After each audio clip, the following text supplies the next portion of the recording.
क्या बिहार के 65 लाख वोटर्स को लिस्ट से हटा दिया गया है? ये सवाल आज बिहार के पॉलिटिक्स के साथ साथ हर वोटर के दिमाग में घूम रहा है। असेंबली इलेक्शंस आने वाले कुछ महीनों में होने हैं और इसी बीच इलेक्शन कमीशन ऑफ इंडिया ने जून 24 को एक special intensive revision process start किया। बेसिकली एक डिटेल्ड एक्सरसाइज ताकि इलेक्टोरल रोल्स को अपडेट किया जा सके। लेकिन अब ये प्रोसेस सुप्रीम कोर्ट के सामने चैलेंज हो चुकी है और इसमें एक बहुत ही बड़ा एलिगेशन है। क्या 65 लाख लोगों का नाम वोटर्स लिस्ट से हटा दिया गया है? तो 29 जुलाई के सुप्रीम कोर्ट हियरिंग में क्या हुआ है justice Suryakant and justice Joy Mallya Bagchi के सामने, और आखिर ईसीआई को क्या वार्निंग मिली है? चलिए सब कुछ देखते हैं। बीते दिन सुप्रीम कोर्ट की इसी बेंच के सामने सबसे बड़ा सवाल ये था कि आखिर कौन से डॉक्यूमेंट्स एक्सेप्ट होंगे। ईसीआई की तरफ से सीनियर एडवोकेट राकेश द्विवेदी आए और उन्होंने बोल दिया कि वे सुप्रीम कोर्ट के ऑर्डर के बाद भी कि आधार, राशन कार्ड और एपिक कार्ड इंक्लूड होना चाहिए, ऐसा नहीं करने वाले हैं। इसलिए क्योंकि ration cards have large scale issues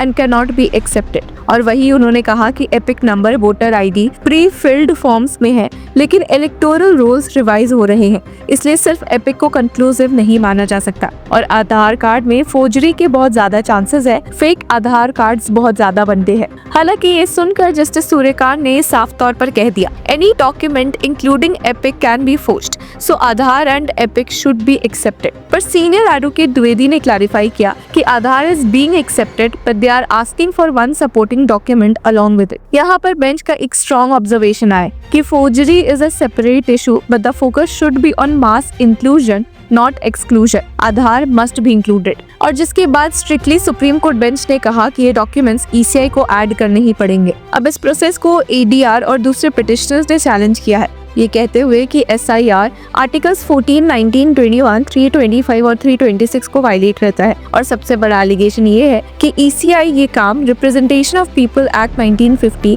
और रजिस्ट्रेशन ऑफ इलेक्टोरल रूल्स 1960 के प्रोसीजर के अगेंस्ट कर रही है। अब हियरिंग में सीनियर एडवोकेट प्रशांत भूषण जो एडीआर को रिप्रेजेंट कर रहे थे ने कोर्ट में कहा, they are saying out of 65 lakh people majority are deceased और दे आर। उन्होंने ये बताया कि ईसीआई खुद ये मान रही है कि 65 लाख लोग इनॉमिनेशन फॉर्म्स नहीं भरे, या तो वो मर चुके हैं या परमानेंटली शिफ्ट हो गए हैं। लेकिन सीनियर एडवोकेट भूषण का कहना ये है कि एक मास एक्सक्लूजन का केस हो सकता है, और अगर ऐसा है तो ये बिहार के डेमोक्रेटिक सेटअप के लिए बहुत बड़ी प्रॉब्लम है। सिर्फ यही नहीं बल्कि आरजेडी एमपी मनोज झा की तरफ से सीनियर एडवोकेट कपिल सिब्बल ने आर्ग्यूमेंट किया कि दे नो वो the 65 lakh people. If they mention the names in draft list, we have no problems। यानी अगर ECI ट्रांसपेरेंसी रखे और ड्राफ्ट लिस्ट में क्लियरली मेंशन करे कि कौन एक्सक्लूड हुआ है और क्यों, तो प्रॉब्लम नहीं होगी। अब ECI की तरफ से सीनियर एडवोकेट राकेश द्विवेदी ने आर्गुमेंट किया। उन्होंने कहा कि ECI को ये power article 324 of the constitution और section 21 subsection 3 of representation of people act 1950 के अंडर मिलता है। बिहार में पिछले 20 ईयर्स से कोई इंटेंसिव रिविजन नहीं हुआ था और इस वक्त urban migration and demographic shifts को देखते हुए रिविजन जरूरी था। डॉक्यूमेंट्स जैसे आधार एंड राशन कार्ड फ्रॉडुलेंट तरीके से भी बन सकते हैं, इसलिए वेरिफिकेशन स्ट्रिक्ट करनी जरूरी है। अब सीनियर एडवोकेट राकेश द्विवेदी ने ये भी बोला कि अभी जो 65 लाख का फिगर है वो ड्राफ्ट लिस्ट के बेसिस पर है। जब ऑब्जेक्शंस कंसिडर किए जाएंगे तो फाइनल पिक्चर सामने आएगी। उनका कहना था, once objections are considered, real picture would come as to who has been excluded at least by September 15। We are expecting final list. अब ट्यूसडे को सुप्रीम कोर्ट में इस मैटर की हियरिंग हुई, जिसमें justice Suryakant and Joymalya Bagchi की बेंच ने clearly बोला, the moment they Election Commission deviate from SIR notification we will interfere. यानी सुप्रीम कोर्ट ने एक वार्निंग दे दी कि अगर ईसीआई अपनी नोटिफिकेशन के नॉर्म से हट के कुछ करेगी तो कोर्ट तुरंत स्टेप लेगा। बेंच ने ये भी क्लैरिफाई किया कि ये मैटर अर्जेंट नेचर का है और इसलिए अगस्त 12-13 को फिर से डिटेल्ड हियरिंग होगी। अब सुप्रीम कोर्ट ने कहा कि ड्राफ्ट लिस्ट को रोकने की जरूरत नहीं है। जस्टिस कान ने ऑब्जर्व किया कि right now nearest dates available are August 12-13।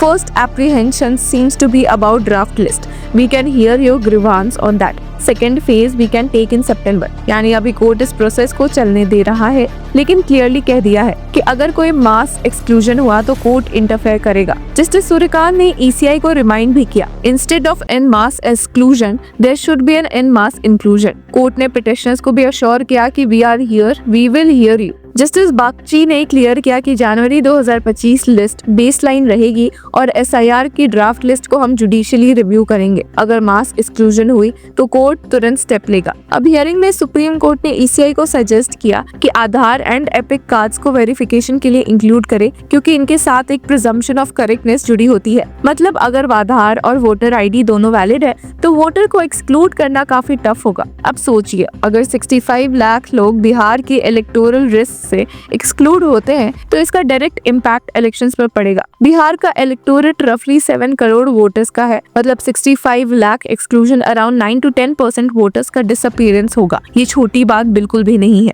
अब अपोजिशन पार्टीज कहती है कि एक्सरसाइज टारगेटेड है, जबकि ECI कहता है कि ये सिर्फ एक्यूरेसी के लिए किया जा रहा है। तो अब इस पूरे केस की टाइमलाइन क्या है? जून 24 ECI ने SIR स्टार्ट किया, अगस्त 1 ड्राफ्ट लिस्ट पब्लिश होगी, अगस्त 12 to 13 सुप्रीम कोर्ट फिर से मैटर सुनेगा और सितंबर 15 फाइनल लिस्ट का एक्सपेक्टेशन है। सुप्रीम कोर्ट का स्टैंड अभी वेट एंड वॉच का है, लेकिन जस्टिस खान ने एक इम्पोर्टेंट बात कही, the moment they deviate from SIR notification we will interfere. यानी अगर ECI अपने नॉर्म से हट के काम करे या मास एक्सक्लूजन करे तो कोर्ट तुरंत स्टेप लेगा।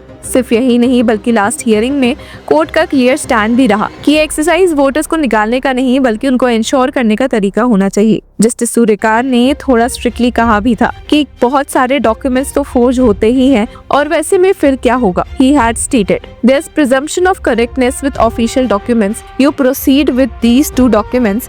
You will include these two documents, Aadhaar and Epic. Wherever you find forgery, that's on case-to-case basis. Any document on the earth can be forged." तो क्या ये सिर्फ एक रूटीन अपडेट है या बिहार के इलेक्शन से पहले एक मास वोटर पर्ज हो रहा है? ये सवाल अभी भी खुला हुआ है। सुप्रीम कोर्ट का अगस्त 12 और 13 का हियरिंग इस इशू पर क्लैरिटी लाएगा। तब तक बिहार के वोटर्स के लिए ये अनसर्टेनिटी का पीरियड है। क्या वो नवंबर-दिसंबर के इलेक्शंस में अपना वोट डाल पाएंगे या नहीं? क्या ECI का ये स्टेप जनरली वोटर लिस्ट को क्लियर करने के लिए है या ये एक पॉलिटिकली मोटिवेटेड एक्सरसाइज हो सकती है? और क्या सुप्रीम कोर्ट टाइमली इंटरवेन करेगा अगर 65 लाख लोग सच में डिसइंफ्रेंचाइज होते हैं? तो व्यूवर्स, आपको क्या लगता है, वोटर लिस्ट क्लीन अप के नाम पर बिहार के लाख वोटर्स को डिसइंफ्रेंचाइज किया जा रहा है या फिर ये एक फेयर प्रोसेस है? हमें कमेंट सेक्शन में जरूर बताएं और तब तक के लिए कीप फॉलोइंग लॉ चक्रम।